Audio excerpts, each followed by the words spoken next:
شب معراج آتی ہے، شب برات آتی ہے، یہ بڑا شور مچتا ہے جی ان راتوں کی کوئی فضیلت نہیں، ان راتوں میں عبادت کوئی نہیں کرنی، ان میں روزہ کوئی نہیں رکھنا۔ مجھے ایک بات بتاؤ، جو بندہ میری اس بات کو سن رہا ہے جہاں کہیں بھی، اپنے دل میں ذرا ایک بار خیال لاؤ کہ شب معراج سے پٹاخے بجنا شروع ہوتے ہیں،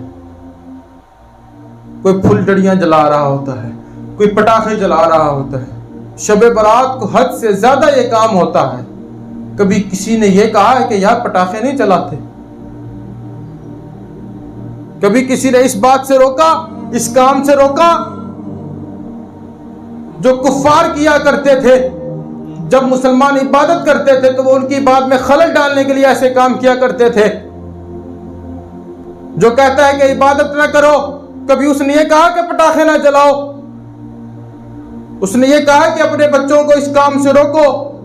نہیں کہا۔ ان کا مقصد ہی صرف یہ ہوتا ہے کہ بندوں کو گمراہ کیا جائے، رب رسول سے دور کیا جائے۔ اگر کوئی بندہ آج کی رات کو، 15 شعبان کی رات کو اپنے گناہوں سے توبہ کر لیتا ہے اور اللہ رب العزت اس کو بخش دیتا ہے، تو تمہیں اس سے کیا تکلیف ہے؟ نبی پاک علیہ السلام نے ارشاد فرمایا، اس رات اللہ رب العزت اپنے بندوں پر رحمت کے 300 دروازے کھول دیتا ہے۔ اپنی رحمت کے 300 دروازے کھول دیتا ہے، اور باقی راتوں میں آدھی رات کو جا کر ایک رحمت کا دروازہ کھلتا ہے۔ جو لوگ ہوتے ہیں نا عبادت گزار، راتوں کو عبادت کرنے والے، ولی، غوث، قطب وغیرہ، وہ رات کا حصہ ان کو ملتا ہے صرف، کیونکہ آدھی رات کا انتظار کرنا پڑتا ہے رب کی رحمت مانگنے کے لیے۔ یہ اتنی عظیم رات ہے کہ جیسے ہی سورج غروب ہوتا ہے، رب تعالیٰ اپنی شان کے مطابق آسمان دنیا پہ جلوہ فروز ہوتا ہے۔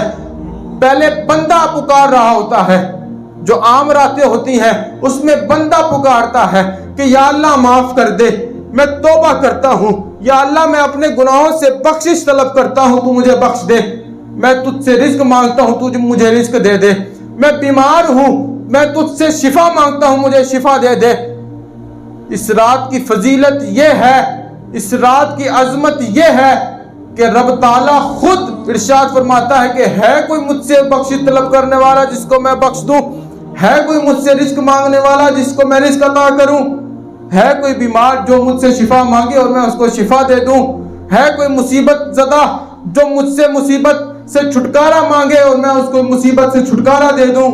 یہ وہ عظیم رات ہے کہ جب بندہ باقی راتوں میں دعائیں کر رہا ہوتا ہے، اور اس رات دعا قبول کرنے والا خود ارشاد فرماتا ہے کہ آؤ میں تمہیں معاف کر دوں۔ ہے کوئی توبہ کرنے والا جس کی توبہ میں قبول کروں؟ اور کشف المحجوب میں حضور داتا گنج بخش علیہ رحمہ ایک بزرگ کا قول نقل کرتے ہیں، وہ کہتے ہیں کہ اللہ رب العزت اس کو بخش دیتا ہے جو اللہ رب العزت سے اپنے گناہوں سے کی توبہ کرتا ہے۔ اللہ رب العزت اس کو بخش دیتا ہے جو اللہ رب العزت کی بارگاہ میں توبہ کرتا ہے۔